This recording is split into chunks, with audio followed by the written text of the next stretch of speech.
राधे राधे दोस्तों। आज से पितृपक्ष शुरू हो गया है। आज मतलब 29 सितंबर से लेकर 14 अक्टूबर तक पितृपक्ष का महीना चलेगा। अमावस्या के दिन तक 15 दिनों तक हम अपने पूर्वजों की पूजा करते हैं। उनकी तिथि पर उनका पूजा करके ब्राह्मणों को दान देकर पिंड दान करके उन्हें हम संतुष्ट करते हैं।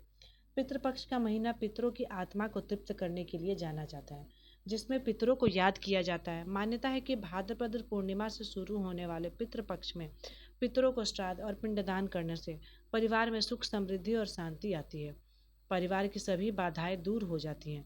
हिंदू शास्त्रों पुराणों में बताया गया है कि जब तक पितृ ऋण से मुक्ति नहीं मिलती तब तक ईश्वर भी प्रसन्न नहीं होते हैं।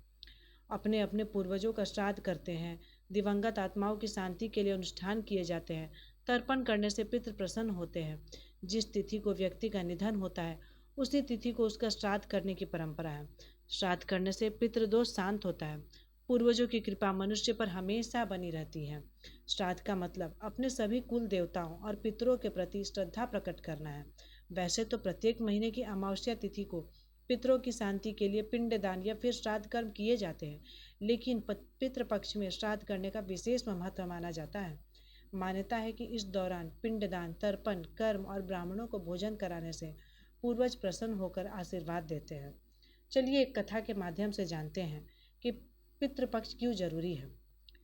पौराणिक कथा के अनुसार जोगे तथा भोगे दो भाई थे। दोनों अलग अलग रहते थे। जोगे धनी था और भोगे निर्धन। दोनों में परस्पर बड़ा प्रेम था। जोगे की पत्नी का धन का अभिमान था, किंतु भोगे की पत्नी बड़ी सरल हृदय की थी।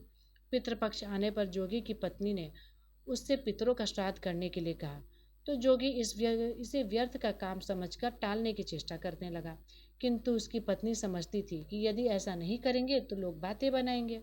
फिर उसे अपने मायके वालों को दावत पर बुलाने और अपनी शान दिखाने का भी उचित अवसर मिल गया। फिर वह बोली, आप शायद मेरी परेशानी की वजह से ऐसा कर रहे हैं, किंतु इसमें मुझे कोई परेशानी नहीं होगी।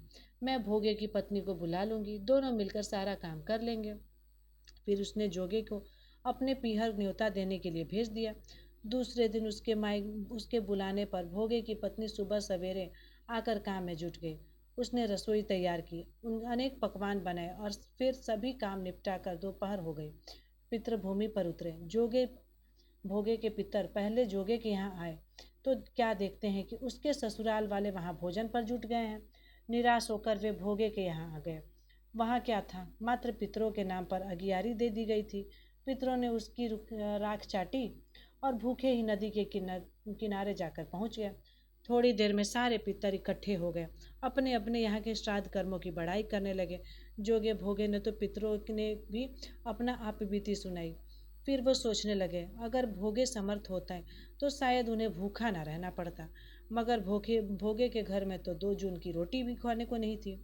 यह सब सोचकर उन्हें भोगे पर दया आ गई। अचानक वे नाच नाच कर गाने लगे, भोगे के घर धन हो जाए, भोगे के घर धन हो जाए। सांझ होने के हुई। भोगे के बच्चे को भूख भी लगी। उन्होंने माँ से कहा, भूख लगी है। तब उन्हें टालने की गरज से भोगे की पत्नी ने कहा, जाओ आंगन में हौंदी अंधो के रखी है, उसे जाकर खोल लो, जो कुछ मिले बांट कर खा लेना। बच्चे वहां पहुंचे तो क्या देखते हैं कि हौदी मोहरों से भरी पड़ी है। वो थोड़े दौड़े दौड़े माँ के पास पहुंचे और उसे सारी बात बताई। आंगन में आकर भोगे की पत्नी ने यह सब कुछ देखा तो वह हैरान रह गई। इस प्रकार भोगे भी धनी हो गया, मगर धन पाकर वह घमंडी नहीं हुआ। दूसरे साल का पितृपक्ष आया। श्राद्ध के दिन भोगे की स्त्री ने 56 प्रकार के व्यंजन बनाए। ब्राह्मणों को बुलाकर श्राद्ध किया, भोजन कराया, दक्षिणा दी। जेठ जेठानी को सोने चांदी के बर्तनों में भोजन कराया। इससे पितर बड़े प्रसन्न तथा तृप्त हुए। यह थी पितृपक्ष की कथा। जो इस कथा के माध्यम से हम ये समझते हैं कि आप पितृपक्ष का जब तर्पण करते हैं, भोज कराते हैं, तो सबसे पहले हमें ब्राह्मणों को भोजन देना है, ना कि खुद अपने रिश्तेदारों नातेदारों को खिलाना है।